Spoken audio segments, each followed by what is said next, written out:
Welcome to Mike and About. Today we're back at the Invercargill Traffic Enforcement Museum with Glenn Cockroft. Hey Glenn. G'day Mike and welcome back. It's great to have you here. We've got a lot of changes here, so we'll do a walkabout very shortly and see what some of them are.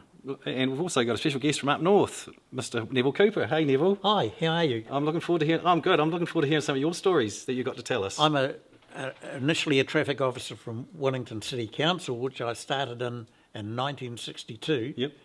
Way back last century. That's the one. And then I changed over to the Ministry of Transport, went to Auckland, then got a one-man station at Owakuni for 5 years. Wow.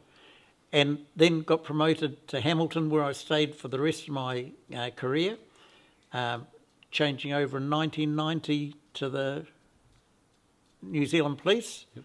and retired 23 years ago. Oh, wow. Jeez. Yeah. So I nearly did 40 years as a traffic officer and policeman. Yep. So I bet you've seen some scenes and given out some tickets and all sorts in that time. Well, I've given out a few of those, yes. and seen lots of tragedy and lots of funny things. Yep. It hasn't all been tragedy. Yep. A lot of fun as well. I've had some fun. All right, so we're going to take a tour now. Let's go, Glenn. Okay, so what we've got here is these are the old style Ministry of Transport hat badge. Mm-hmm. The back row was pre-1954, so yep. They have the King's Crown. Right. So the King's Crown comes to a sort of a point at the top, mm-hmm. and that's the badge of authority that the traffic officers wore at that time. Yep. Then in 1954, after the coronation, then the Queen took over. Then of course all of these front row badges now have the Queen's Crown, right. and that's remained in place since then. Till now we have a king back in the throne, so what I wonder about is when is it going to happen that gradually all of the badges for all of the government departments, the police, the prison service, yep. All of those will suddenly have to change to the King's Crown. Right, yes. It's something that obviously is going to happen. Yep. When and at what great cost it will be, I'm not sure. Right. Yes, because you've got these are stationary, everything, and there's the King of the door logos, every notice. Even the helmet, the hats, isn't it? They'd be the same, isn't yes. it? Again, yep. They would have to be changed. Yep, those hats all have the Queen's Crown. Yep. Of course, the Ministry of Transport ceased to exist in 1992 when we were taken over by police, yep. But the police badge is exactly the same. It has the Queen's Crown on it, and they will obviously at some point have to change to the King's Crown. Mm-hmm. Interesting thing, Mike, and I'll show you later. Down the other end, I've got a number of plaques from different police forces, and Guernsey have retained the King's Crown all the way through. So, ironically, they won't have to change. Yeah, true. Their logo, etc., still has the King's Crown on it. So, Now just one other thing, just down here, these stickers here. So these are so these are the back in the day. They'll be the registration. Yes, that's the registration label. Yep. Each type of vehicle had a different letter on them, yep. And there was a different colour each year. So, whereas today we have the sticker on the windscreen that says the date. Yep. That it runs out, they all ran out at the same time, depicted by the colour of the label. Yes, yes. And of course before that, then we had number plates, and the number plates were different colours, had different letters and symbols on them that depicted what year they were for. So, whereas today we get a new sticker on the windscreen, in those days you'd be out peeling them off the windscreen, putting the new one on. Yes. Although some people would end up with a whole row across the front of the windscreen because they've got 10 different stickers. Yep. But in the old days, you would have to take your plates off and put a new set of number plates on, which would be a different colour, a different number, and the colour and it might have a semicolon or a full stop in the middle. And that would dictate what year that they were current for. Yep. There's a chart here that shows the different registration plates over the years. style, the colour and so forth. Up here on the wall, we've got the yellow plate with black numbers and a black dot at the bottom. That indicates that that was current from 1961 to 1965. And then over to the left here, the plate is maroony brown colour, white numbers, white letters and a star in the middle, and that indicates that that was current from 1956 to 1961. Further down here is we've got black plate with white letters and a comma, and we've got another one here, black numbers and a dot. This area is a tribute to our son Michael. Michael was involved a lot with cycling in his younger days. He was a very accomplished magician. He would do a lot of birthday parties and functions with his magic. He moved on to through high school, through SIT, through university, and became an architect. And unfortunately, 3 years ago, he developed motor neuron disease, which of course is a fatal disease.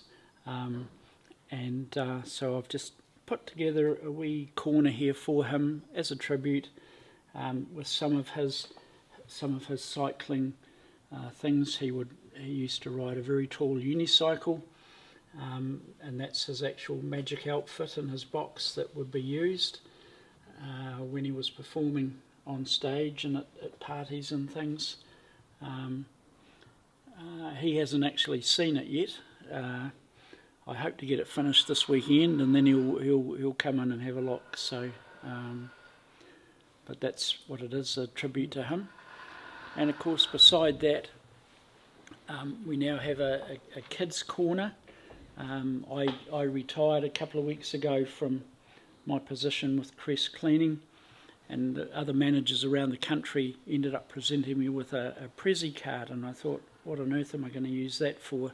Went on to Trade Me, and there of course was a ride-on car for kids. So it was in Blenheim. I ended up buying it, and thanks to the kind assistance of Eden Transport, we managed to get it moved from Blenheim down to here.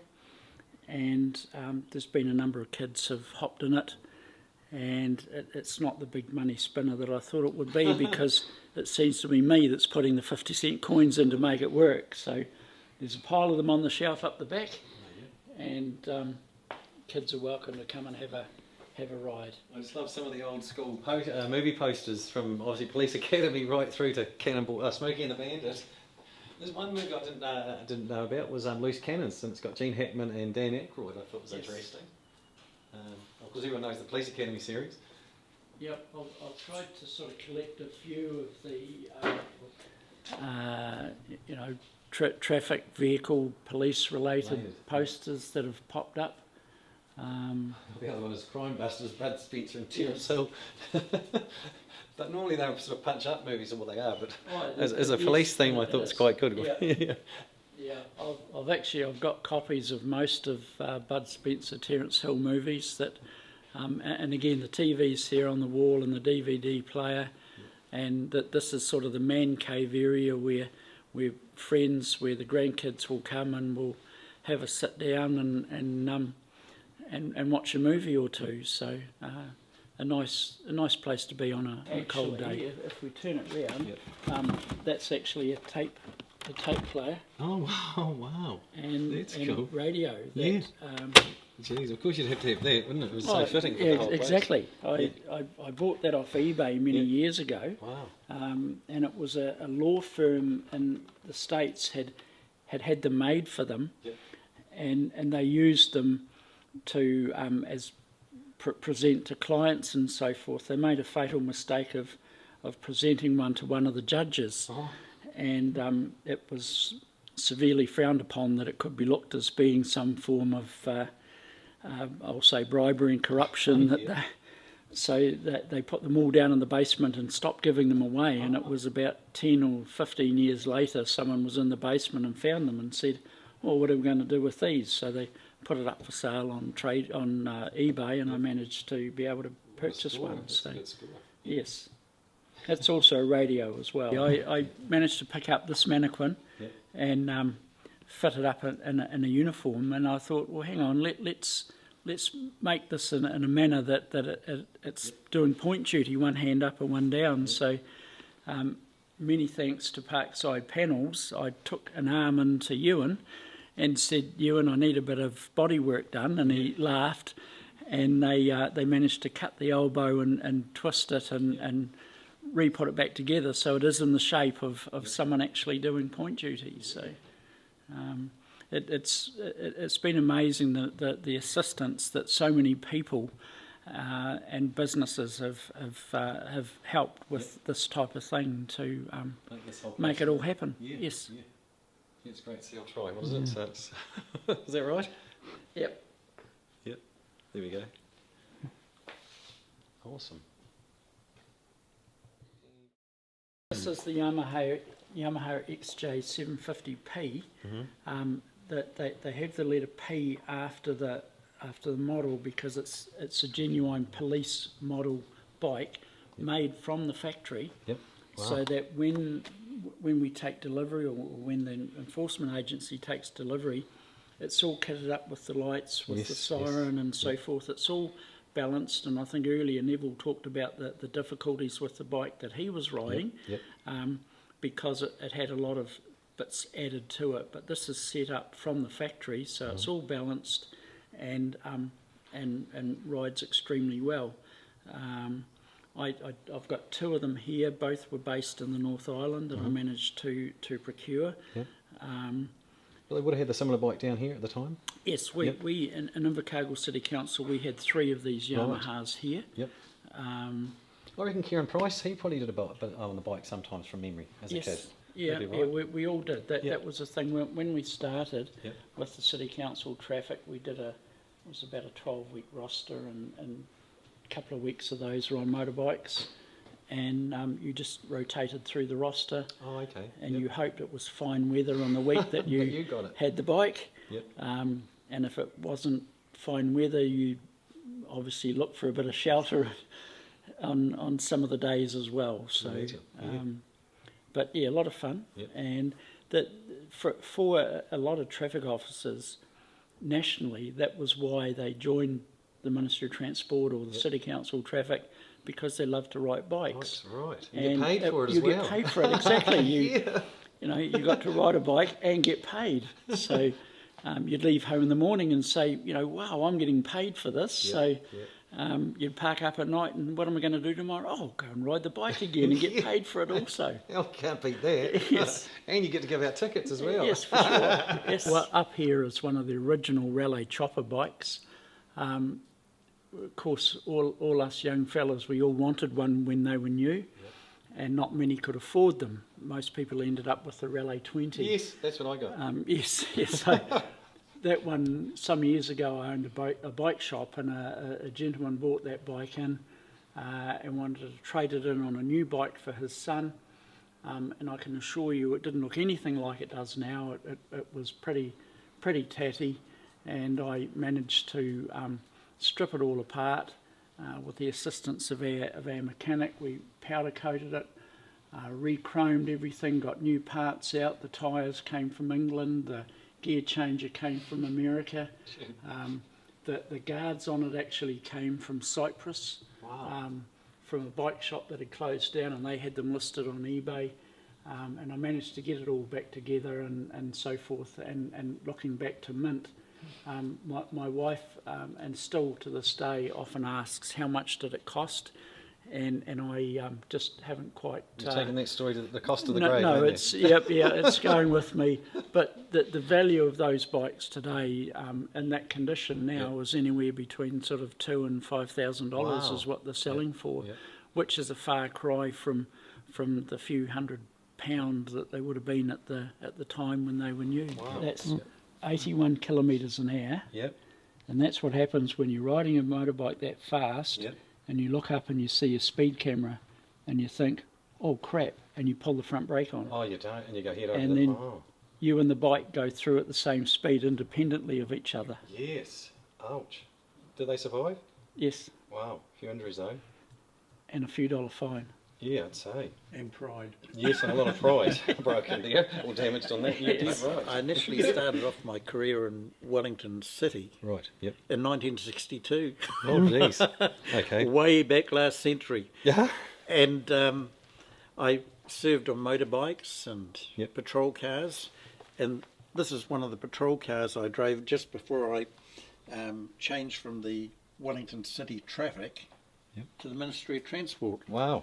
And it's a Vauxhall Cresta. Oh, yeah. I haven't heard of a Vauxhall Cresta. I know a Viva, and what was the other one? There's a Vauxhall Viva, and Yeah. I think the other names, but never a Cresta.